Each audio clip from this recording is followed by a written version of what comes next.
Welcome to all. जैसा कि Punjab police की भर्ती है, तो पंजाब पुलिस की भर्ती में जो आपका रीजनिंग का सेक्शन है वो मैं आपको आज करवाने जा रहा हूँ। रीजनिंग के सेक्शन में एक जो टॉपिक है दैट इज़ हमारा अल्फ़ाबेट टेस्ट। अल्फ़ाबेट टेस्ट की अगर हम बात करें तो अल्फ़ाबेट्स के नंबर हमारे बहुत इंपॉर्टेंट हैं। तो जैसे कि हमें पता है कि जो हमारे टोटल अल्फ़ाबेट्स होते हैं वो हमारे कितने होते हैं, 26 होते हैं। अब इन अल्फ़ाबेट्स के नंबर जो है हमें अक्सर भूल जाते हैं। तो जैसे कि मानिए ए का नंबर आपको पता है 1 होता है, बी का नंबर 2 होता है, सी का नंबर 3 होता है, ऐसे डी का नंबर 4 होता है। तो स्टार्टिंग के तो नंबर आपको याद रहते हैं, लेकिन जब आप बीच में पहुंचते हो, जैसे कि मैं आपसे पूछूं बताइए पी का नंबर क्या है, या फिर मैं आपसे पूछूं बताइए यू का नंबर क्या है, तो यहाँ पे आपको दिक्कत आ जाती है। तो आज मैं आपको एक छोटी सी ट्रिक बताऊंगा जिससे आप इन अल्फ़ाबेट्स के नंबर को याद कर सकते हो। तो अल्फ़ाबेट्स को नंबर को याद करने की जो ट्रिक है हमारे पास वो ये है, जैसे हमारे पास जो टोटल लेटर्स हैं वो कितने होते हैं 26, और 26 का हाफ हमारा कितना होता है 13 होता है। 26 का हाफ हमारा होता है 13। अब जैसे मैं बात करूं एम का नंबर कितना होगा, तो एम का नंबर कितना होगा, एम का नंबर आपका होता है 13। इसको याद करने का तरीका क्या है, जैसे टोटल लेटर हैं 26, 26 का हाफ हो गया 13, तो 13 यानी कि एम को जो याद करने का तरीका है इसको हम याद कर सकते हैं मिडिल, क्योंकि मिडिल का मतलब क्या होगा 26 का हाफ, 26 का हाफ मतलब क्या हो गया 13, तो एम का नंबर कितना हो गया आपका मिडिल हो गया। ऐसे ही अगला लेटर, जो अगला लेटर है हमारा दैट इज़ पी। पी का नंबर होता है हमारा 16। अब P का नंबर है 16, इसको कैसे याद किया जा सकता है, एक हमारे पास वर्ड होता है दैट इज़ प्रिटी 16, प्रिटी 16, ठीक है। तो प्रिटी 16 से आप याद कर सकते हो P का नंबर कितना है 16 है। ऐसे ही R का नंबर हमारा होता है 18। अब R का नंबर 18, इसको कैसे हम याद कर सकते हैं, R का नंबर होता है 18। देखिए जो आपको वोट करने का जो राइट है वो आपको कब मिलता है 18 साल की उम्र में, यानी कि जो हमारा राइट टू वोट है वो आपको कब मिलता है 18 साल की उम्र में। तो आर से हो गया राइट, और आर का नंबर कितना हो जाएगा 18 हो जाएगा। ऐसे ही टी का नंबर आपका होता है 20। इसको हम कैसे याद कर सकते हैं, T20। आपके आजकल क्रिकेट मैचेस होते हैं जिसमें हम 20-20 गेम खेलते हैं, तो डैट इज़ T20। ऐसे ही एक आपका नंबर होता है के का नंबर होता है 11। इसको आप कैसे याद कर सकते हो, इसको याद करने का तरीका है हमारी पंजाब की अपनी टीम दैट इज़ किंग्स 11। तो के से किंग और किंग से 11, तो किंग्स 11, ठीक है। तो 5 लेटर आपके पास ये हो गए। ऐसे ही 5 लेटर और हम याद कर सकते हैं। एक पूरी हमारी सीरीज़ बनती है दैट इज़, उस सीरीज़ को हम बोलते हैं, उस सीरीज़ का नाम है हमारा ईजोटी। इस सीरीज़ में क्या है, जो हर लेटर है वो आपका 5-5 के डिफरेंस पे है। हर लेटर आपका 5-5 के डिफरेंस पे है, और इसमें जो स्टार्टिंग का लेटर है वो भी आपका कहाँ से स्टार्ट है, 5 से स्टार्ट है। जैसे मान लीजिए ई का नंबर है 5, और अगला लेटर फिर से क्या होगा 5 डिफरेंस के साथ, यानी कि जे का नंबर 10, ओ का नंबर 15, टी का नंबर 20 और वाई का नंबर 25। तो देखिए 5, 10, 15, 20, 25, तो ये आपकी एक सीरीज़ है ईजोटी। तो 5 नंबर आप यहाँ से याद कर लो, 5 नंबर मैंने आपको पीछे आपको करवाए हैं, तो हमारे पास टोटल नंबर हो गए 10। और 5 नंबर स्टार्टिंग के तो आपको याद ही रहते हैं। जैसे मान लीजिए अगर मैं आपसे पूछूं बताइए एस का नंबर कितना होगा, तो एस का नंबर कितना होगा, आर का नंबर होता है 18, तो एस का नंबर कितना हो जाएगा हमारा 19 हो जाएगा। ऐसे में आपसे पूछूं मान लीजिए कि क्यू का नंबर कितना होगा, तो क्यू का नंबर कितना होगा, पी का नंबर होता है 16, तो क्यू का नंबर कितना हो जाएगा 17 हो जाएगा। ऐसे मान लीजिए मैं आपसे पूछूं कि बताइए वी का नंबर कितना होगा, तो वी का नंबर कितना होगा, देखिए टी का नंबर होता है 20, यू का 21, और वी का क्या हो जाएगा आपका 22 हो जाएगा। तो ये लेटर के नंबर याद करने बहुत इंपॉर्टेंट हैं अल्फ़ाबेट टेस्ट के लिए। और ऐसा नहीं है कि सिर्फ अल्फ़ाबेट टेस्ट में ही आपके लेटर के नंबर यूज़ होते हैं, इसके अलावा और भी बहुत सारे चैप्टर्स में आपके अल्फ़ाबेट के नंबर यूज़ होते हैं। सो आपको अल्फ़ाबेट के नंबर याद होने चाहिए। इसी तरीके से आपको अपोजिट लेटर भी याद होने चाहिए। जैसे मान लीजिए अगर मैं अपोजिट लेटर की बात करूं, तो अगर हम ABCD की बात करें, जैसे कि मान लीजिए A के अपोजिट आपका आता है Z, B के अपोजिट आपका आता है Y, C के अपोजिट आपका आता है X, ठीक है। तो अगर आप किसी भी लेटर का अपोजिट लेटर निकालना चाहते हैं, लेट्स सपोज हम निकालना चाहते हैं कि H के अपोजिट क्या होगा, H के अपोजिट क्या होगा। अब हमने क्या करना है, अगर आप किसी भी लेटर का अपोजिट लेटर निकालना चाहते हैं तो आपको क्या करना है, जिस लेटर के अपोजिट निकालना है उस लेटर का नंबर आपने 27 में से माइनस कर देना है, ठीक है। जैसे मान लीजिए H का नंबर है 8, अब H के अपोजिट आपने लेटर निकालना है, तो H का नंबर है 8, तो आपने क्या करना है, जो H का नंबर है इसको 27 में से माइनस कर देना है। तो 27 माइनस 8 बराबर 19। तो ये 19 किसका नंबर होता है, देखिए R का नंबर होता था 18, तो S का नंबर क्या होगा, 19 होगा। तो यानी कि H के अपोजिट क्या आ जाएगा, S आ जाएगा। तो अगर आप किसी भी लेटर के अपोजिट का लेटर निकालना चाहते हैं तो आपने उस लेटर का नंबर 27 में से माइनस कर देना है, ठीक है। लेकिन इसके अलावा मैं कुछ आपको अपोजिट लेटर याद करवा देता हूँ। जैसे मान लीजिए, जैसे एक हमारा अपोजिट लेटर होता है I के अपोजिट होता है R, इसको हम कैसे याद कर सकते हैं, we can remember as Indian railway, Indian railway I के अपोजिट R होता है, R के अपोजिट I होता है। ऐसे ही G के अपोजिट होता है T, GT, तो ये हम कैसे याद कर सकते हैं, GT रोड, GT रोड। ऐसे ही हमारा एक और होता है दैट इज P के अपोजिट होता है K, P के अपोजिट होता है K। तो ये आप कैसे याद कर सकते हो, जो आपकी मूवी आई थी PK मूवी आई थी, तो P के अपोजिट हो गया आपका K। ऐसे ही आपका J के अपोजिट होता है Q, J के अपोजिट होता है Q, इसको आप कैसे याद कर सकते हो, जैक क्वीन, जैक क्वीन, ताश के जो हमारे दो पत्ते होते हैं दैट इज जैक क्वीन। और इसके अलावा आप L के अपोजिट होता है O, इसको कैसे हम याद कर सकते हैं, लव, ठीक है जी। लव का हाफ कर दो, लव का अगर आप हाफ कर दोगे तो आपका बन जाएगा LO, ठीक है। वैसे 2.5 अक्षर प्रेम के होते हैं लेकिन यहाँ पर 2 ही हैं, ठीक है। तो आपका L के अपोजिट हो जाएगा O। तो आपके पास 5 पेयर हो गए, यहाँ पर टोटल आपके होते हैं 13 पेयर, ठीक है। 13 पेयर आपके होते हैं, 5 यहाँ से हो गए, स्टार्टिंग के 3 आपको याद ही होंगे। और बाकी का अगर मान लो किसी भी लेटर का अपोजिट निकालना है तो जैसा कि मैंने आपको बताया कि उस लेटर का नंबर आपने क्या करना है, 27 में से माइनस कर देना है, दैट्स इट, ठीक है। तो आप इनको याद कीजिए, लेटर के नंबर याद कीजिए और अपोजिट पेयर याद कीजिए। यहाँ से आपको बहुत हेल्प मिलेगा अल्फ़ाबेट टेस्ट के लिए, और जिससे आप अल्फ़ा न्यूमेरिक सीरीज़ और अल्फ़ाबेटिकल सीरीज़ को आप सॉल्व कर सकते हो। अब हम देखते हैं कि जो हमने आपको अल्फ़ाबेट नंबर याद करवाए हैं वो आप कहाँ कहाँ पे यूज़ कर सकते हो, ठीक है। तो उसके लिए सबसे पहले हम कुछ अल्फ़ाबेटिकल सीरीज़ देखते हैं। जैसे लगा लीजिए अल्फ़ाबेटिकल सीरीज़ हैं आपकी, कुछ अल्फ़ाबेटिकल सीरीज़। जैसे एक हमारे पास सवाल है, सवाल क्या है हमारे पास, ACFJ,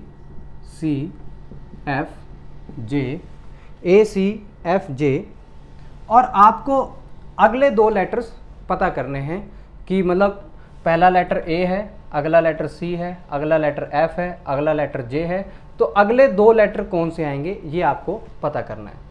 अब अगर आपको अल्फ़ाबेट के नंबर याद हैं तब तो ये सवाल आप बहुत जल्दी कर लोगे, अदरवाइज़ आपको वहाँ पर क्या करना पड़ेगा, A से लेकर B और C का गैप देखना पड़ेगा। तो ऐसे में टाइम आपको ज़्यादा लगेगा। तो इन सवालों को जल्दी कैसे किया जाता है देखते हैं। जैसे मान लीजिए A का नंबर है 1, C का नंबर होता है 3, F का नंबर होता है 6 और J का नंबर होता है 10, ठीक है। तो अगर आप देखो यहाँ से 1 से 3 कितने का गैप है, 2 का गैप है। 3 से 6 आपका कितने का गैप है, 3 का गैप है। 6 से 10 आपका कितने का गैप है, 4 का गैप है। तो यानी कि नेक्स्ट में कितने का गैप होगा, 5 का गैप होगा। तो जब आप 10 में 5 ऐड करोगे तो यहाँ पे बन जाएगा 15। तो 15 जो नंबर है वो किस लेटर का होता है, वो आपका होता है O का, ठीक है। ऐसे ही अगले में कितने का गैप होगा, 6 का गैप होगा। तो 6 का गैप होगा तो यानी कि अगला जो आपके पास लेटर बनेगा उसका नंबर कितना होगा, 21। तो 21 किसका नंबर होता है, 21 आपका होता है U का। तो देखिए अगर आपको लेटर के नंबर याद हैं तो ये जो क्वेश्चंस हैं वो बहुत ही जल्दी हो जाएंगे, ठीक है। अदरवाइज़ आपको बहुत ज़्यादा टाइम वहाँ पर लग सकता है। एक और सवाल करते हैं। जैसे मान लीजिए हमारे पास सवाल है एक, हमारे पास ACFH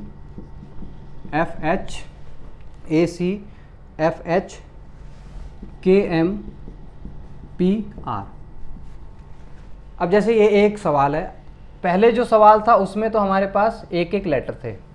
अब इस सवाल में क्या है, हमारे पास दो दो लेटर हैं। अब इन सवालों को भी हम लेटर के नंबर के थ्रू ही करना सीखेंगे। देखिए जैसे ए का नंबर होता है 1, सी का नंबर होता है 3, एफ का नंबर होता है 6, एच का नंबर होता है 8, के का नंबर 11, एम का नंबर 13, पी का नंबर 16, आर का नंबर 18। तो अगर हम अल्टरनेट लेटर्स को देखें, जैसे देखिए 1 से 6 कितने का गैप है, 5 का गैप है। 6 से 11 फिर से कितने का गैप है, 5 का गैप है। 11 से 16 फिर से कितने का गैप है, 5 का गैप है। तो यानी कि अगले नंबर में कितने का गैप होगा, 5 का गैप होगा। तो 16 और 5 क्या हो गया, 21 हो गया। तो 21 किसका नंबर होता है, 21 हमारा नंबर होता है यू का। ऐसे ही अगले में देखिए 3 से 8 फिर से 5 का गैप है। 8 से 13 फिर से 5 का गैप है। 13 से 18 फिर से 5 का गैप है। तो 18 से के बाद अगला नंबर क्या आएगा 5 के गैप के साथ, 23। और 23 किसका नंबर होता है, डब्ल्यू का होता है। तो आपका क्या बन गया सीरीज का आंसर, यू डब्ल्यू। ऐसे ही एक और सवाल लेते हैं सीरीज का। जैसे मान लीजिए हमारे पास सवाल है, अब हम 3 लेटर वाले लेते हैं सवाल, BMO EOQ, BMO EOQ HQS। पहले हमने 1 लेटर वाला सीखा, फिर 2 लेटर वाला सीखा, अब हम 3 लेटर वाला सीखेंगे। तो देखिए अब इसमें भी आप इन सवालों को भी, ऐसे सवालों को भी आप लेटर के नंबर के थ्रू कर सकते हो। जैसे मानिए B का नंबर 2, M का नंबर 13, O का नंबर 15, E का नंबर 5, O का नंबर 15, Q का नंबर 17, H का नंबर 8, Q का नंबर 17 और S का नंबर 19। अब देखते हैं जरा, देखिए 2 से 5 3 का गैप, 5 से 8 फिर से 3 का गैप, यानी कि अगले लेटर में भी कितने का गैप होगा, 3 का गैप होगा। तो 8 से 3 11 यानी कि के हो गया। ऐसे फिर सेकंड लेटर देखिए 13 से 15 2 का गैप, 15 से 17 फिर 2 का गैप, यानी कि अगले लेटर में फिर से कितने का गैप होगा, 2 का गैप होगा। तो 17 से 19, 19 किसका नंबर होता है जी, एस का नंबर होता है। ऐसे ही 15 से 17 फिर 17 से 19 और 19 से फिर आपका क्या बन जाएगा, 21 बन जाएगा। 21 यानी कि कौन सा, यू बन जाएगा।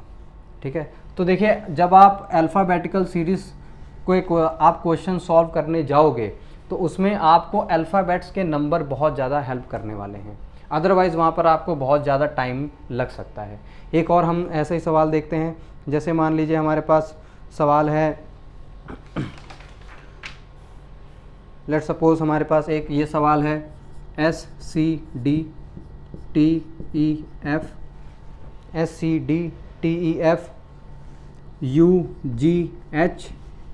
UGHWKL। अब इसमें भी 3 लेटर हैं और आपको बीच वाले 3 लेटर पता करने हैं। अब इसको भी हम अल्फ़ाबेट के नंबर के थ्रू ही सॉल्व करना सीखेंगे। देखिए S का नंबर है 19, C का नंबर 3, D का नंबर 4, T का नंबर 20, E का नंबर 5, F का नंबर 6, U का नंबर 21, G का नंबर 7, H का नंबर 8 और ये आपका हो गया 23, ये आपका हो गया 11 और ये आपका हो गया 12। तो देखिए 19, 20, 21, 22। तो 22 किसका नंबर होता है जी, T का नंबर होता है 20, U का 21, यानी कि U के बाद आएगा V जिसका नंबर होगा 22। ऐसे देखिए 3 से 5 2 का गैप, 5 से 7 फिर 2 का गैप, 7 के बाद फिर 2 का गैप यानी कि 9। अब 9 किसका नंबर होता है, E का नंबर होता है 5, तो E के बाद F G H I, तो ये आपका हो गया I हो गया। ठीक है, ऐसे ही अगला नंबर देखते हैं 4 से 6 2 का गैप, 6 से 8 फिर से 2 का गैप, 8 से 10 फिर से 2 का गैप, यानी कि 10 क्या हो जाएगा आपका, J हो जाएगा। और ये वेरीफाई भी करेगा। देखिए अगर ये V का नंबर 22 है, ये 9 है और ये 10 है, तो आप देखो ध्यान से, तो 22 से 23 देखिए ये आपकी पूरी सीरीज बन जाएगी, 19, 20, 21, 22, 23। ऐसे यहाँ पर 3, 2, 5, 2, 7, 2, 9, 2, 11 और 4, 2, 6, 2, 8, 2, 10, 2, 12। तो ये आपकी सीरीज क्या हो गई, पूरी हो गई। ठीक है, तो ये तो आपके जो क्वेश्चन थे ये टोटली अल्फ़ाबेटिकल बेस थे। अब मान लीजिए सवाल में आपके पास अल्फ़ाबेट और नंबर दोनों आ जाएं, तो अगर अल्फ़ाबेट और नंबर दोनों आपके पास वहाँ क्वेश्चन में मिलते हैं तो उन सवालों को भी हम अल्फ़ाबेट के नंबर के थ्रू कर सकते हैं। जैसे कुछ सवाल मैं आपको करवाता हूँ, जिसे हम अल्फ़ा न्यूमेरिक सीरीज़ भी कह देते हैं। जैसे ये अल्फ़ाबेटिकल सीरीज़ है, वैसे उसे हम अल्फ़ा न्यूमेरिक सीरीज़ कह देते हैं। यू कैन, आप इसकी हेडिंग लिख सकते हो अल्फ़ा न्यूमेरिक सीरीज़, ठीक है, जिसमें अल्फ़ाबेट्स भी होंगे और नंबर भी होंगे। तो देखिए जैसे एक सवाल है हमारे पास, B3 D6 B3 D6 F9 H12, ठीक है। अब इन सवालों को भी हम अल्फ़ाबेट के नंबर के थ्रू कर सकते हैं। जैसे मान लीजिए अगेन B का नंबर होता है 2, तो 2, D का नंबर होता है 4, F का नंबर होता है 6 और H का नंबर होता है 8। तो अगर आप ध्यान से देखो तो कितने कितने का गैप जा रहा है, 2, 2 से 4 2 का गैप, 4 से 6 2 का गैप, 6 से 8 2 का गैप, यानी कि अगले में भी कितने का गैप होगा, 2 का गैप होगा। तो 10, तो 10 यानी कि क्या हो जाएगा हमारा, J हो जाएगा। J का नंबर हमारा होता है 10। नंबर की बात करें तो 3 से 6 3 का गैप, 6 से 9 3 का गैप, 9 से 12 3 का गैप, यानी कि 12 के बाद अगला नंबर कौन सा होगा, 15। तो J 15 हो गया, ठीक है। ऐसे एक और अल्फ़ा न्यूमेरिक का क्वेश्चन है। जैसे मान लीजिए हमारे पास सवाल है C3 H8, ठीक है जी, C3 है, H8 है, O15 है, तो अगला नंबर कौन सा होगा। तो अगला नंबर देखते हैं कौन सा होगा। C का नंबर होता है 3, H का नंबर होता है 8 और O का नंबर होता है 15। अब इसमें अगर आप ध्यान से देखोगे तो जो आपका गैप है वो यूनिफॉर्म नहीं है, वो इंक्रीजिंग ऑर्डर में है। जैसे 3 से 8 आपका कितने का गैप हो गया, 5 का गैप हो गया। 8 से 15 कितने का गैप हो गया, पहले 5 का गैप था, अब 7 का गैप है, यानी कि अगले में कितने का गैप होगा, 9 का गैप होगा। तो 9 का गैप होगा तो यानी कि O का नंबर है 15, तो अगला जो लेटर लिखेंगे 15 + 9 यानी कि 24, तो 24 कौन से लेटर का नंबर होता है, X का नंबर होता है। और X के साथ अब इसके साथ नंबर कौन सा आएगा, देखिए C का नंबर 3 होता है तो 3 ही लिखा है, H का नंबर 8 होता है तो 8 ही लिखा है, O का नंबर 15 होता है तो 15 ही लिखा है। तो X का नंबर 24 होता है तो कौन सा नंबर लिखेंगे, जाहिर सी बात है 24 यानी कि 24 ही लिखेंगे, ठीक है जी। एक और सवाल करते हैं इसका अल्फ़ा न्यूमेरिक का। जैसे मान लीजिए सवाल है हमारे पास C4X, अब इसमें 2 अल्फ़ाबेट और 1 नंबर है, C4X F9U and next number is I16R। तो देखिए C का नंबर 3 होता है, F का नंबर 6 होता है, I का नंबर 9 होता है।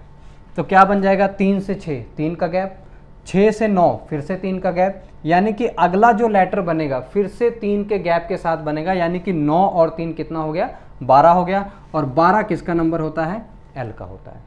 ऐसे ही दूसरा अल्फ़ाबेट देखते हैं, इसका नंबर होता है 24, इसका होता है 21, इसका होता है 18।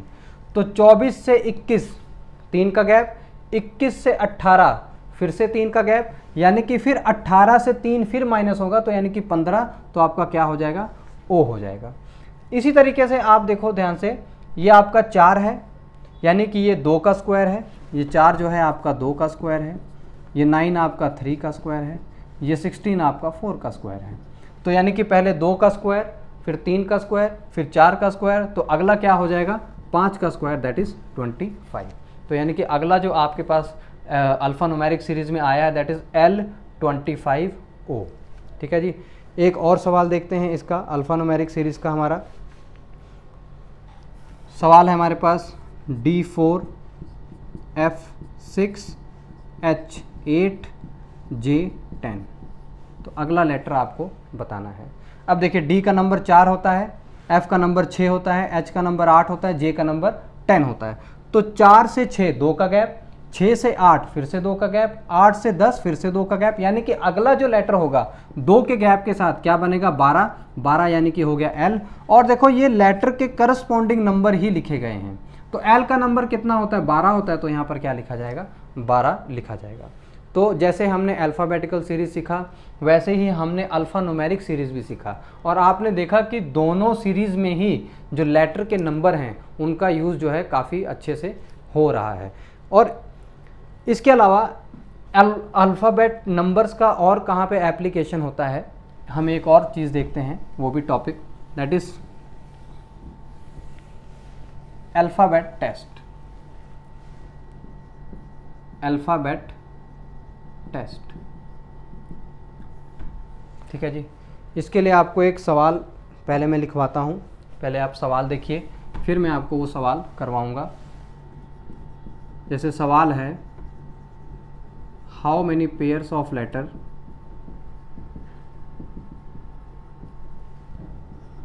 Are there in given words, how many pairs of letter are there in given words, in given words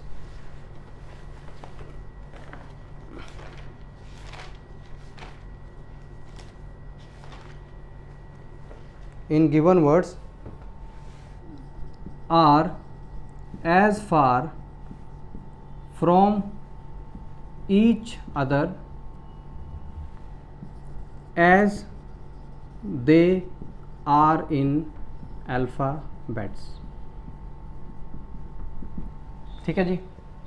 तो कुछ ऐसा क्वेश्चन आपको वहाँ पर लिखा आएगा और एक आपको वर्ड दिया जाएगा और वो पूछेंगे बताइए ऐसे कितने पेयर ऑफ लेटर हैं। जैसे मान लीजिए हम वर्ड ले लेते हैं, that let suppose kindness, kindness, ठीक है जी। अब इस सवाल में वो क्या पूछ रहा है कि इस वर्ड में ऐसे कितने लेटर हैं जिनके बीच की दूरी उतनी है जितनी कि अल्फ़ाबेट्स में होती है। ठीक है जी, मतलब इसमें ऐसे कितने आपको लेटर के जोड़े मिलेंगे जिनके बीच की दूरी उतनी ही होगी जितनी कि अल्फ़ाबेट्स में होती है।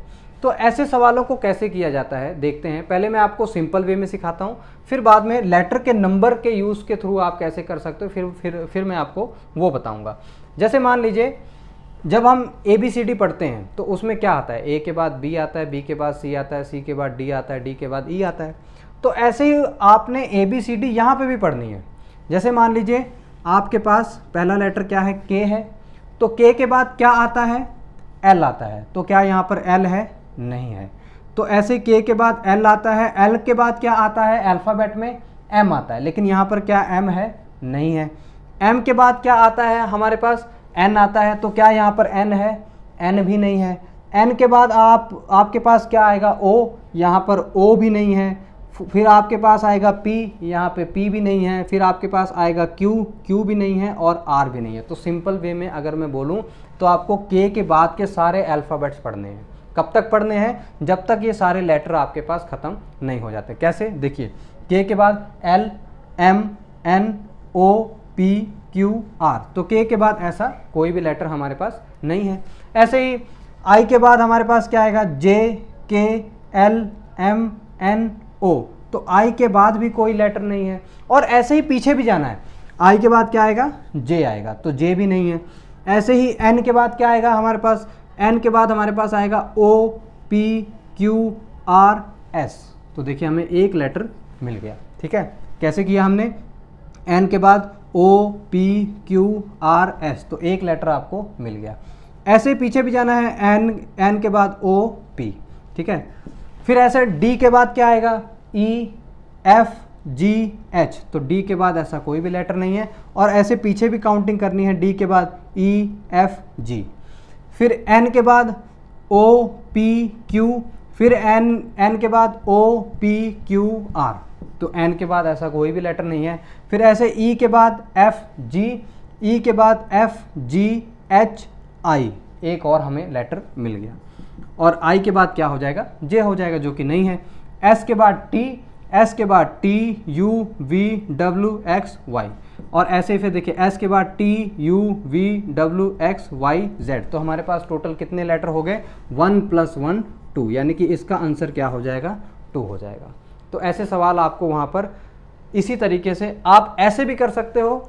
और इसको जल्दी कैसे किया जाता है, अगर आपको लेटर के नंबर याद होंगे तो ये सवाल आपके और भी जल्दी हो जाएंगे। जैसे मान लीजिए सवाल ऐसे लिखा आएगा, मैं आपको एक नया वर्ड देता हूँ, दैट इज़ वो हमारे पास वर्ड है क्रॉनिकल। क्रॉनिकल, ठीक है।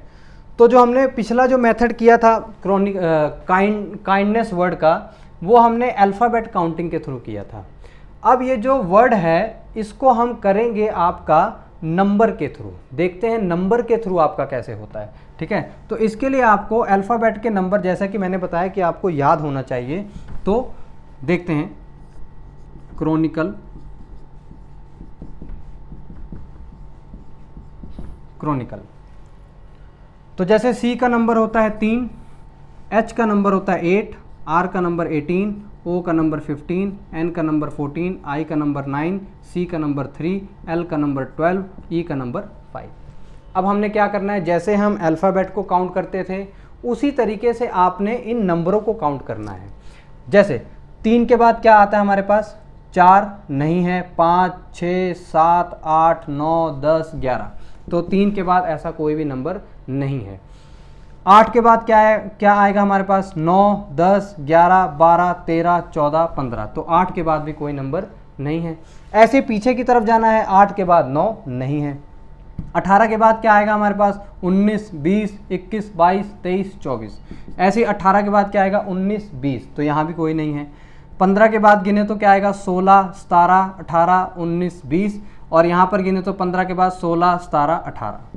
ऐसे ही 14 के बाद क्या आएगा हमारे पास, 15, 16, 17, 18।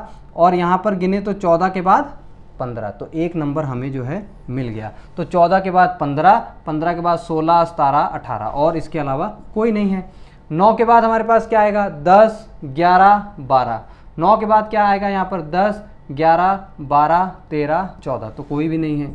ऐसे 3 के बाद हमारे पास क्या आएगा, 4, 5, ठीक है। तो 3 के बाद देखिए 4, 5, हमें एक और लेटर जो है मिल गया। तो 3 के बाद 4, 5।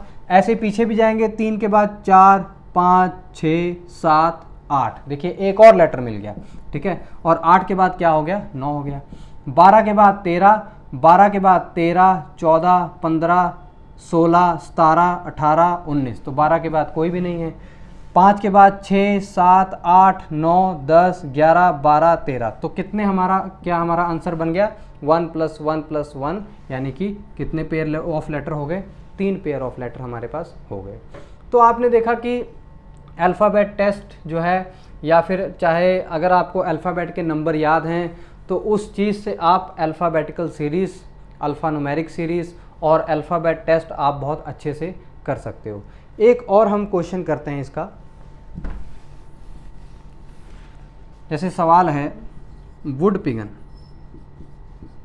अब कुछ लोग क्या करते हैं, जैसे कि अगर उनको गलती क्या कर देते हैं, जैसे उनको अगर पेयर मिल गया तो वो वहाँ पे काउंटिंग को बंद कर देते हैं। पर आपने काउंटिंग को बंद नहीं करना है। काउंटिंग को आपने तब तक जारी रखना है जब तक सारे लेटर कवर नहीं हो जाते। अगर मान लीजिए आपको यहाँ पर वो पेयर मिल गया, आपने यहाँ पे काउंटिंग बंद कर दी, तो हो सकता है शायद इसके बाद भी कोई आपको पेयर मिल जाए। तो इसलिए आपको क्या करना है, सारे के सारे लेटर कवर करने हैं ड्यूरिंग द काउंटिंग। जैसे मान लीजिए W का नंबर है 23, 15, 15, 4, 16, 9, 7, 5, 15 एंड 14। तो देखिए फिर से काउंटिंग करते हैं। तो 23 के बाद क्या आएगा, 24, 25, 26। 26 के बाद हमारा क्या होगा, देखिए जैसे ही 26 खत्म हो गया तो 26 के बाद हमारा दोबारा से क्या स्टार्ट होगा, 23, 24, 25, 26। अगला होगा 1, 2, 3, 4, 5, 6। तो 23 के बाद ऐसा कोई भी लेटर नहीं है, ठीक है। ऐसे ही 15 के बाद काउंटिंग करना शुरू करेंगे। तो 15 के बाद क्या आएगा हमारे पास, 15 के बाद हमारे पास आएगा 16, 17, 18, 19, 20, 21, 22, 23। तो यानी कि 15 के बाद भी ऐसा कोई भी नंबर नहीं है जो कि सीरीज में आ रहा हो। ऐसे यहाँ पर 15 के बाद क्या हो जाएगा, 15 के बाद 16, 17, 18, 19, 20, 21, 22, ठीक है। तो 15 के बाद यहाँ भी नहीं है। ऐसे पीछे की तरफ जाना है, 15 के बाद 16, 17। फिर ऐसे 4 से स्टार्ट कीजिए। तो 4 के बाद क्या आएगा, 5, 6, 7। तो एक आपको लेटर जो है यहाँ पर मिल गया। तो अब ये नहीं है कि आपको यहाँ पर लेटर मिल गया वो या फिर वो नंबर मिल गया तो यहाँ के बाद आप काउंटिंग बंद कर दो, काउंटिंग आपको जारी रखनी है।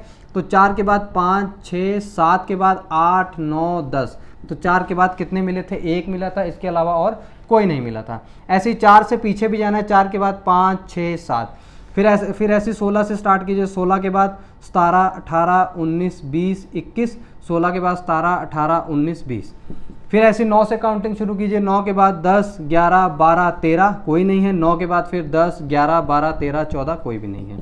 फिर ऐसे 7 के बाद 8, 9, 10, 7 के बाद 8, 9, 10, 11, 12, 13, कोई भी नहीं है। फिर ऐसे 5 के बाद 6, 7, 5 के बाद 6, 7, 8, 9, 10, 11, 12, कोई भी नहीं है। फिर ऐसे यहाँ पर देखिए 15 के बाद 16, 16 तो नहीं है, तो 15 के बाद अगला लेटर यहाँ पर क्या मतलब कौन सा नंबर आना चाहिए? 16, 17, 18, 19, 20, 21, 22, 23, तो देखिए एक आपको मिल गया, ठीक है। फिर ऐसे यहाँ से 14 के बाद 15 एक और मिल गया, तो 14 के बाद 15 एक आपको मिल गया, तो 15 के बाद 16, 17, 18, 19, 20, 21, 22, 23, तो एक आपको और मिल गया। तो यानी कि आपका आंसर क्या बन जाएगा? 4 बन जाएगा, ठीक है। तो जैसा कि आपने देखा 14 के बाद आपको यहाँ पे 15 मिल गया। अब अगर मैं यहाँ पे काउंटिंग को बंद कर देता तो क्या दिक्कत होती? आपको जो अगला पेयर है जो कि यहाँ पे मिलना था वो आपको नहीं मिलता।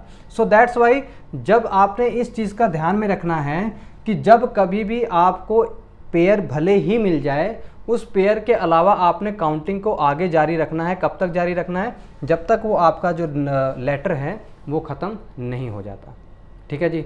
तो आपने देखा जो अल्फ़ाबेट टेस्ट है, जो अल्फ़ाबेट्स के जो नंबर हैं वो आप कहाँ कहाँ पे यूज़ कर सकते हो? अल्फ़ाबेट सीरीज़ में, अल्फ़ान्यूमेरिक सीरीज़ में और अल्फ़ाबेट टेस्ट में, ठीक।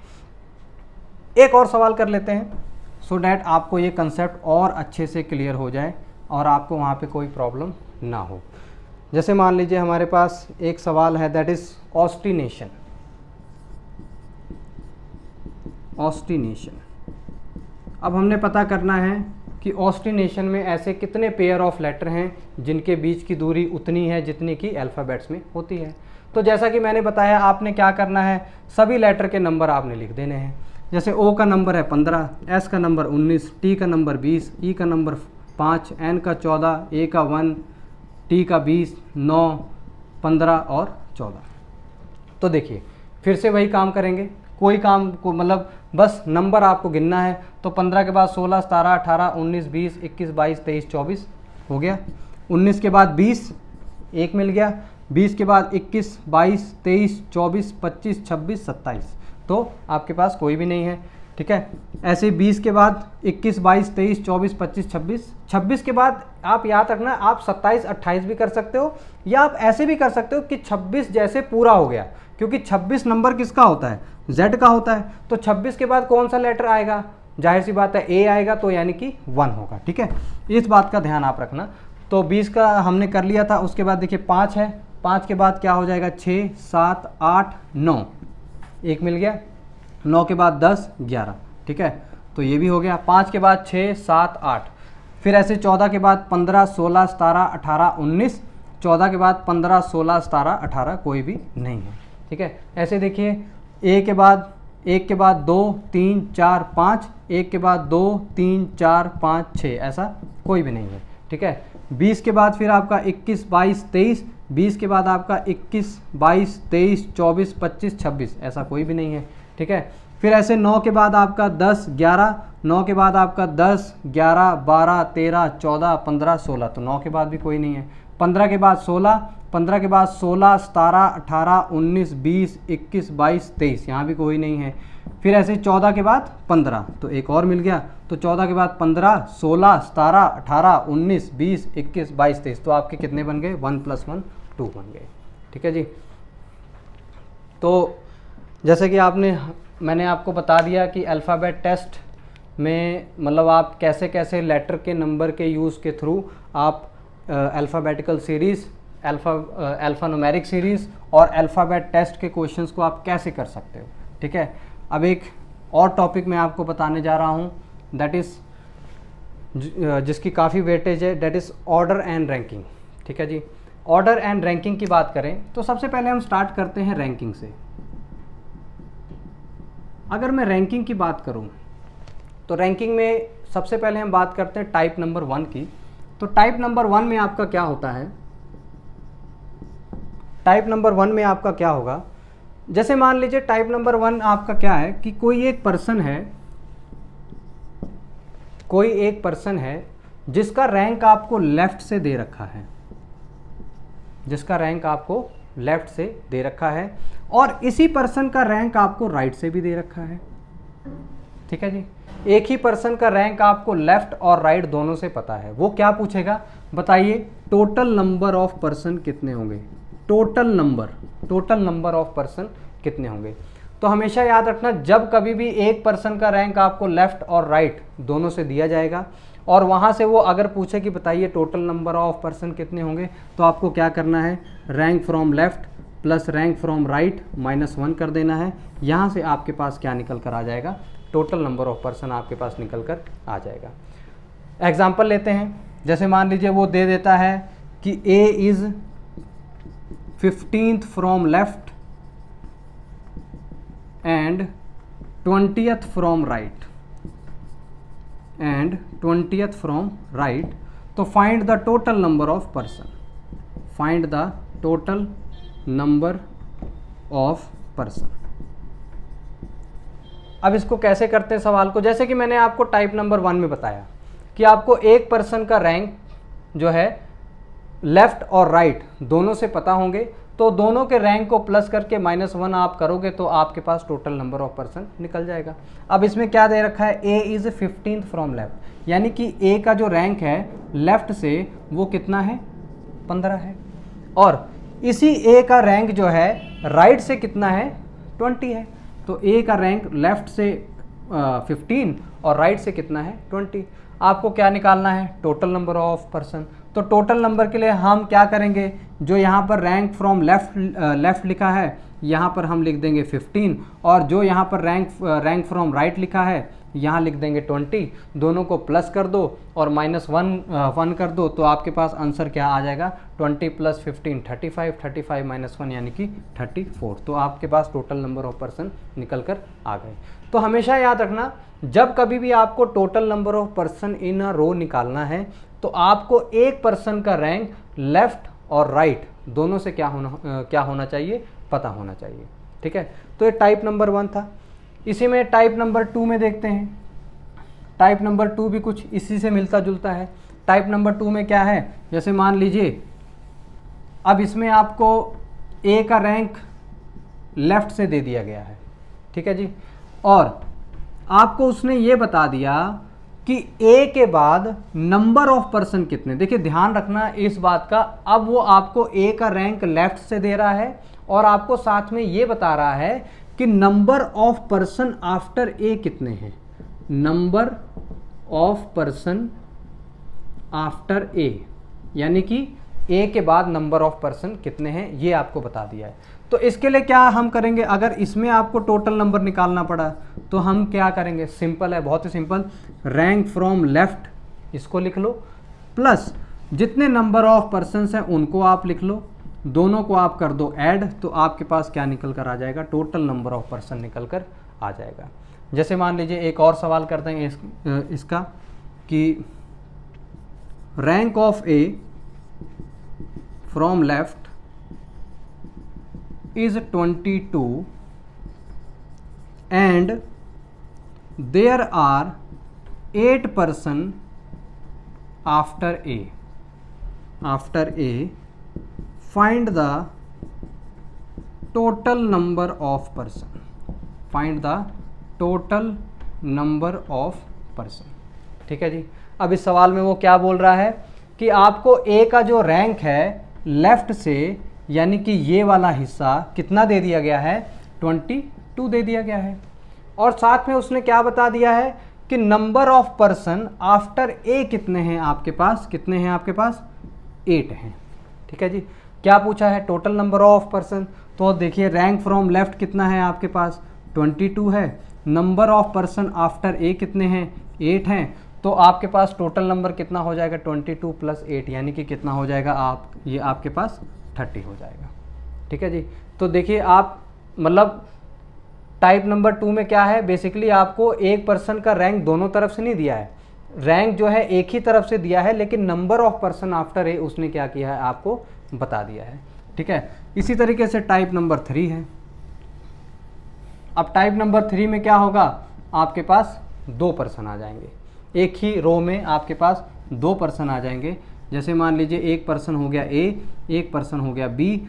ए का रैंक वो दे देगा लेफ्ट से, बी का रैंक वो दे देगा राइट से, और आपको टोटल नंबर ऑफ पर्सन भी दे देगा कि हमारे पास टोटल नंबर कितने हैं। तो इसमें वो क्या पूछेगा, बताइए number of person between A and B कितने हैं। Number of person between A and B आपको निकालना पड़ेगा। तो क्या फार्मूला होता है इसका, number of person between A and B, इसका निकालने का तरीका क्या है, आपने क्या करना है, टोटल नंबर में से total number of person minus, क्या माइनस करना है, इन दोनों का जो रैंक है, यानी कि ए और बी का जो रैंक आपको लेफ्ट और राइट से दिया गया है, इसको हमने क्या कर देना है, माइनस कर देना है, यानी कि sum of rank of A and B. तो यहाँ से आपके पास क्या निकल कर आ जाएगा, number of person between A and B. जैसे एक सवाल देखते हैं जिसमें आपको मान लीजिए ए का रैंक लेफ्ट से दे दिया जाए 15, बी का रैंक आपको दे दिया जाए राइट से 20। ठीक है जी, ए का रैंक दे दिया लेफ्ट से 15, बी का रैंक आपको दे दिया 20, और टोटल नंबर मान लो उसने आपको दे दिया 54। अब आपसे वो क्या पूछ रहा है, बताइए total number of person number of person between A and B आपके कितने हैं, ए और बी के बीच में कितने लोग हैं। तो क्या करना था, मैंने क्या बताया था, टोटल नंबर ऑफ पर्सन लिख लो पहले। टोटल नंबर ऑफ पर्सन कितने हमारे पास 54 minus sum of rank of A and B. तो ए और बी के रैंक का सम क्या होगा, ए का रैंक लेफ्ट से दिया है 15 और बी का रैंक दिया है 20, तो 20 और 15 कितना हो गया, 35 हो गया। तो 54 में से 35 माइनस कर दो, आपके पास क्या निकल कर आ गया, 19 निकल कर आ गया। That is number of person between A and B. तो ये आपका टाइप नंबर 3 था।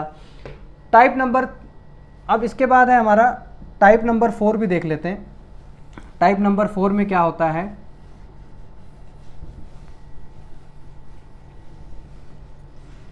टाइप नंबर 4 में आपको क्या है, फिर से वही ए का रैंक दे देगा, बी का रैंक दे देगा। ठीक है जी, मान लीजिए ए का रैंक दे दिया उसने 15, बी का रैंक दे दिया फिर से 20। वो पूछेगा बताइए टोटल नंबर ऑफ पर्सन कितने हैं, टोटल नंबर ऑफ पर्सन कितने हैं। तो आप हमेशा याद रखना, जब आपको 2 लोगों का रैंक वो दे, ठीक है, चाहे लेफ्ट से दे चाहे राइट से दे, चाहे दोनों का रैंक, चाहे वो दोनों का रैंक ही लेफ्ट से दे या दोनों का रैंक वो राइट से दे, लेकिन अगर वो सिर्फ 2 लोगों, मतलब अगर वो 2 लोगों का रैंक दे रहा है और टोटल नंबर पूछ रहा है, तो इसका आंसर हमेशा होगा can't be determine. Can't be determine, या फिर आप कह सकते हो डाटा इनएडिक्वेट। ठीक है जी, डाटा इनएडिक्वेट, कि आपके पास इसका डाटा ही पूरा नहीं है। याद रखना, नन ऑफ दीज आंसर नहीं होगा। नन ऑफ दीज में क्या होता है, आपके पास आंसर आता है लेकिन वो ऑप्शन में नहीं होता। लेकिन CND का मतलब क्या होता है कि आप आंसर निकाल ही नहीं सकते हैं। ठीक है, तो अब ये क्यों नहीं निकाल सकते, देखिए ए का रैंक उसने दे दिया 15, यानी कि यहाँ से लेकर यहाँ तक नंबर ऑफ पर्सन कितने हैं हमारे पास, 15 हैं। और बी का रैंक उसने दे दिया 20, तो यानी कि यहाँ से लेकर यहाँ तक नंबर ऑफ पर्सन कितने हैं, 20। तो इसको और इसको मिला देंगे तो नंबर ऑफ पर्सन हमारे पास बनेंगे 35। लेकिन ये बीच में कितने लोग हैं, 5 हैं, 10 हैं, 15 हैं। जब तक आपको ये चीज़ नहीं पता होगी तब तक आप टोटल नंबर ऑफ पर्सन जो है नहीं बता सकते। ठीक है जी, तो ये हमारा टॉपिक था रैंकिंग एंड ऑर्डर। तो रैंकिंग के सवाल जो है हम इसको ऐसे सॉल्व करते हैं।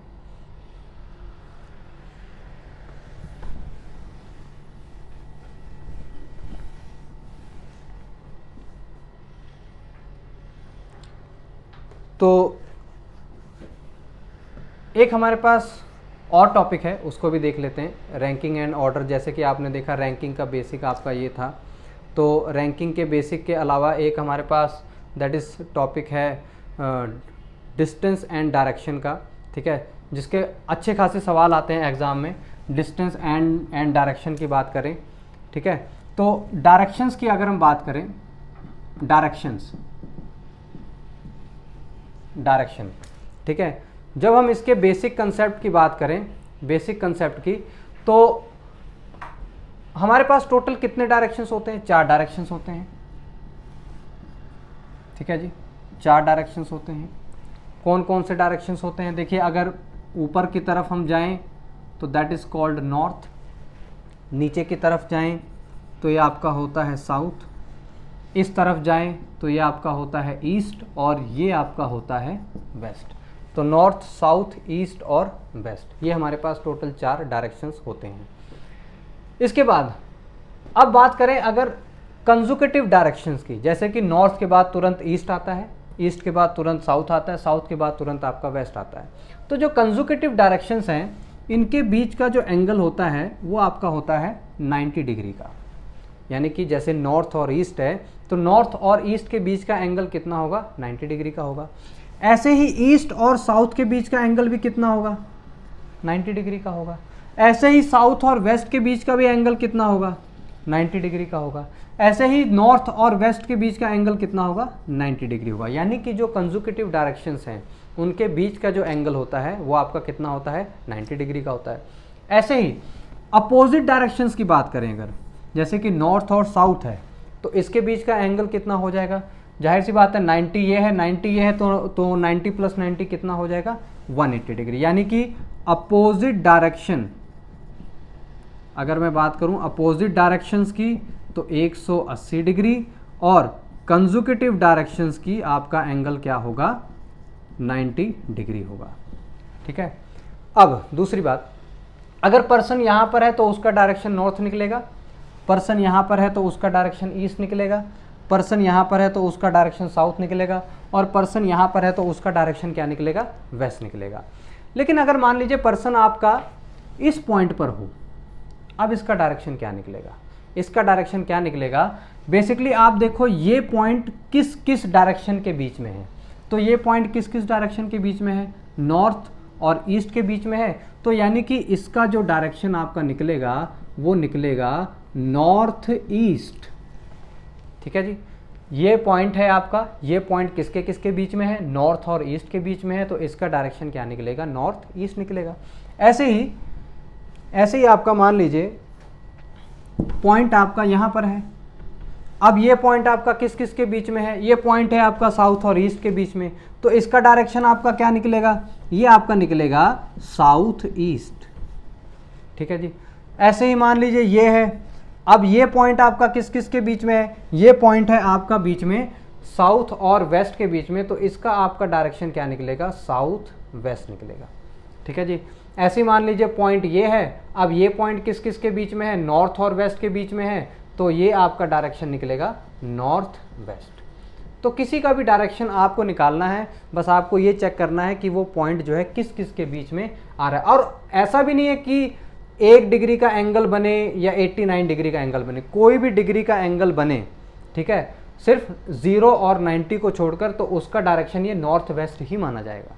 ऐसे यहाँ पर ये डायरेक्शन, चाहे पॉइंट आपका यहाँ पर हो चाहे पॉइंट आपका यहाँ पर हो, ये डायरेक्शन आपके क्या माने जाएंगे? नॉर्थ ईस्ट ही माने जाएंगे। ऐसे ही चाहे पॉइंट यहाँ हो, ये आपके डायरेक्शन कौन से माने जाएंगे? साउथ ईस्ट ही माने जाएंगे।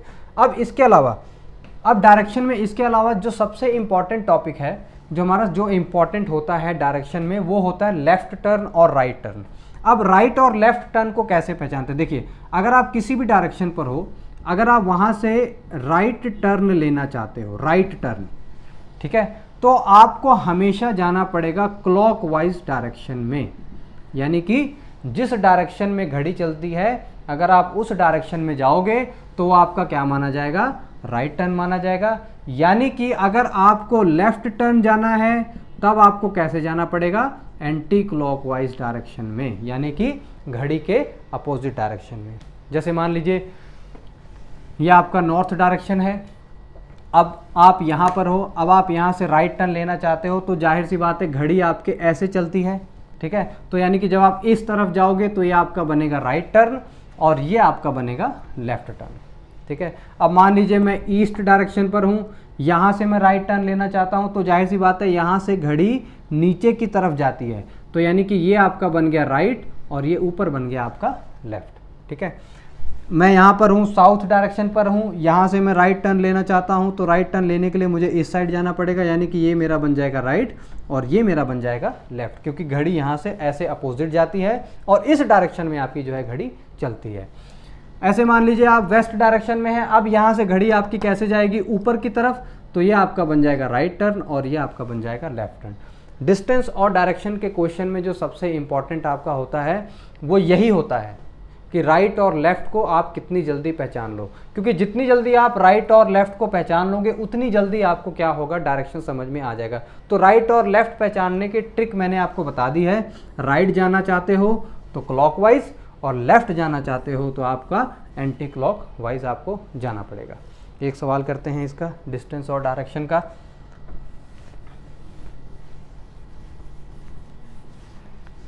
जैसे सवाल है हमारे पास,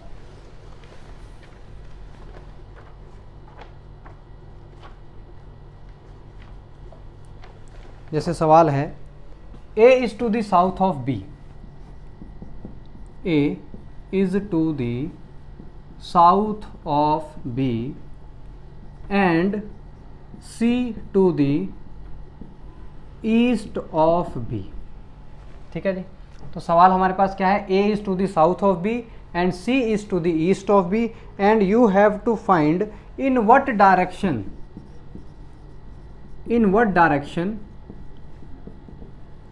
is A with respect to C, ठीक है जी। तो सवाल हमारे पास क्या है, A is to the south of B and C to the east of B and you have to find out in what direction is A with respect to C। तो पहले हम इस पूरे डायग्राम को बना लेते हैं। कैसे बनाते हैं, देखिए क्या दे रखा है, A is to the south of B, यानी कि क्या है, जो A है वो B के कहाँ पर है, साउथ में है। तो हम मान लेते हैं चलिए B यहाँ पर है, तो अगर B यहाँ पर है तो B का साउथ कहाँ पर होगा, नीचे की तरफ होगा। तो अगर नीचे की तरफ होगा तो यानी कि A आपका कहाँ पर बनेगा, यहाँ नीचे की तरफ आपका बन जाएगा, ठीक है। अब इसके बाद अगली लाइन में क्या दे रखा है, C to the east of B, यानी कि ये जो C है वो B के कहाँ पर है, ईस्ट में है। तो अगर C B के ईस्ट में है और B है आपका यहाँ पर, तो B का ईस्ट डायरेक्शन क्या बनेगा, इस साइड बनेगा। तो C आपका कहाँ पर बन जाएगा, यहाँ बन जाएगा, ठीक है जी। ये A हो गया, ये B हो गया, ये आपका C हो गया। तो तीनों को हमने बना लिया। अब सवाल में वो क्या पूछ रहा है कि in what direction is A with respect to C, जो आपका A है वो किस डायरेक्शन में है C के रिस्पेक्ट में। देखिए दो चीज़ें इंपॉर्टेंट होती हैं, क्या क्या, एक तो किसकी डायरेक्शन निकालनी है और दूसरा किसके रिस्पेक्ट में निकालनी है। अब जैसे देखा जाए इसमें आपने किसकी डायरेक्शन निकालनी है, इन व्हाट डायरेक्शन इज A, यानी कि आपको डायरेक्शन किसकी निकालनी है, A की निकालनी है, और किसके रिस्पेक्ट में निकालनी है, C के रिस्पेक्ट में निकालनी है। तो याद रखना जिसके रिस्पेक्ट में निकालनी होती है उसको हम सेंटर मानते हैं। तो सेंटर किसको मानेंगे, C को मानेंगे। क्यों, क्योंकि C के रिस्पेक्ट में डायरेक्शन को निकालनी है। तो अगर C को सेंटर मानेंगे तो C से ऐसे 4 लाइनें खींच दो, ये ऊपर हो गया नॉर्थ, ये हो गया साउथ, ये हो गया ईस्ट और ये हो गया आपका वेस्ट। और जिसकी डायरेक्शन पता करनी है, सेंटर से लाइन आप क्या करो, A की तरफ, यानी कि A की तरफ आप लेकर जाओ, क्योंकि हमने A की डायरेक्शन पता करनी थी। तो सेंटर से लाइन हम क्या किया, A की तरफ लेकर आए। अब ये लाइन आप देखो किसके किसके बीच में आ रही है, ये लाइन आपकी आ रही है साउथ और वेस्ट के बीच में, यानी कि आपका आंसर क्या बन जाएगा, साउथ वेस्ट। तो यहाँ से हमने क्या सीखा, यहाँ से हमने ये सीखा कि जिसकी डायरेक्शन आपने पता करनी है और जिसके रिस्पेक्ट में पता करनी है, जिसके रिस्पेक्ट में पता करनी है उसको सेंटर मानो, और सेंटर से लाइन किसकी तरफ लेकर आओ, जिसकी डायरेक्शन आपने पता करनी है। तो वो लाइन जिस भी डायरेक्शन में जाएगी वही आपका क्या माना जाएगा, आंसर माना जाएगा, ठीक है। इसी के साथ ही हम डिस्टेंस का भी कंसेप्ट सीखते हैं कि डिस्टेंस कैसे मेजर किया जाता है, ठीक है जी। अब डिस्टेंस कैसे मेजर किया जाता है, लेट्स सपोज मान लीजिए कोई एक पर्सन है, वो आपका पॉइंट A से चला, वो गया पॉइंट B पर, ठीक है जी। पॉइंट ए से चला गया पॉइंट बी पर, पॉइंट बी से चला गया पॉइंट सी पर, पॉइंट सी से चला गया पॉइंट डी पर, पॉइंट डी से चला गया पॉइंट ई पर, और पॉइंट ई से फाइनली वो पहुंचा पॉइंट एफ पर। तो उसने क्या रास्ता कवर किया, ए से बी, बी से सी, सी से डी, डी से ई और ई से एफ, ये उसने रास्ता जो है कवर किया। अब अगर वो पूछता है बताइए कि उसने टोटल डिस्टेंस कितना कवर किया, तो सिंपल सी बात है, ये डिस्टेंस, ये डिस्टेंस, ये डिस्टेंस, ये वाला डिस्टेंस और ये वाले डिस्टेंस को आप सभी को प्लस कर दोगे तो आपके पास टोटल डिस्टेंस निकल जाएगा। लेकिन अगर वो ये पूछता है कि बताइए what is the shortest distance, what is the shortest distance किसके किसके बीच में, इनिशियल पॉइंट यानी कि ए से चलकर एफ तक पहुंचकर आपका शॉर्टेस्ट डिस्टेंस क्या होगा, अगर वो ये पूछता है तो आपने क्या करना है, जिसके बीच में भी वो शॉर्टेस्ट डिस्टेंस पूछेगा उन दोनों पॉइंट को आपने क्या कर देना है, ज्वाइन कर देना है। और कैसे ज्वाइन करना है, ऐसे ज्वाइन करना है कि आपका क्या बने, राइट एंगल ट्राइंगल बने। ठीक है, जैसे मैंने इन दोनों पॉइंट्स को ऐड कर दिया तो आप देखिए इसमें आपका क्या बन रहा है, राइट एंगल ट्राइंगल बन रहा है। ठीक है, तो राइट एंगल ट्राइंगल बन रहा है तो आपने अक्सर सुना होगा राइट एंगल ट्राइंगल में क्या होता है, आपका जो एक परपेंडिकुलर होता है, परपेंडिकुलर के सामने वाली साइड को हम बोलते हैं हाइपोटेन्यूज, ये आपका हो गया परपेंडिकुलर, ये आपका हो गया बेस, यानी कि जहाँ पे 90 डिग्री का एंगल बन रहा है उसके सामने वाली साइड को हम बोलेंगे हाइपोटेन्यूज, ये आपका हो गया परपेंडिकुलर और ये आपका क्या हो गया, दैट इज बेस। अब आपको किसकी वैल्यू निकालनी है, ये वाले की वैल्यू निकालनी है, ए एफ, ये आपका क्या है, हाइपोटेन्यूज। आपने अक्सर सुना होगा पाइथागोरस थ्योरम के बारे में, तो इसमें हम क्या करेंगे, पाइथागोरस थ्योरम लगा देंगे। पाइथागोरस थ्योरम क्या बोलता है कि जो आपका हाइपोटेन्यूज है, यानी कि इसका जो हाइपोटेन्यूज है, हाइपोटेन्यूज का स्क्वायर बराबर किसके होगा, आपका परपेंडिकुलर के स्क्वायर के प्लस आपका बेस के स्क्वायर के। अब ये बात पक्की है, वहाँ पर आपको परपेंडिकुलर और बेस ये दोनों की वैल्यूज़ आपको गिवन होंगी, आपको सिर्फ क्या करना है, वैल्यूज़ को भरना है और वहाँ से ये हाइपोटेन्यूज की वैल्यू जो है फाइंड आउट कर लेनी है। अब ऐसा भी नहीं है कि हर एक क्वेश्चन के लिए आपको पाइथागोरस लगाना पड़े। अगर मान लीजिए जो दोनों पॉइंट हैं अगर वो आमने सामने हैं, दोनों पॉइंट अगर आमने सामने हैं, लेट सपोज एक पॉइंट आपका यहाँ पर है, एक पॉइंट आपका यहाँ पर है, तो दोनों पॉइंट क्या हैं, आपके आमने सामने हैं। तो अगर दोनों पॉइंट आमने सामने हैं तो ये जो लाइन की जो लेंथ निकलेगी, ये जो लाइन की लेंथ निकलेगी वही आपका क्या बनेगा, आंसर बन जाएगा। ठीक है, इट इज़ नॉट इम्पॉर्टेंट कि हमेशा आप पाइथागोरस ही लगाओ, अगर पॉइंट आमने सामने है तो वो जो लाइन की लेंथ निकलेगी वही आपका क्या बन जाता है, आंसर बन जाता है। ठीक है जी।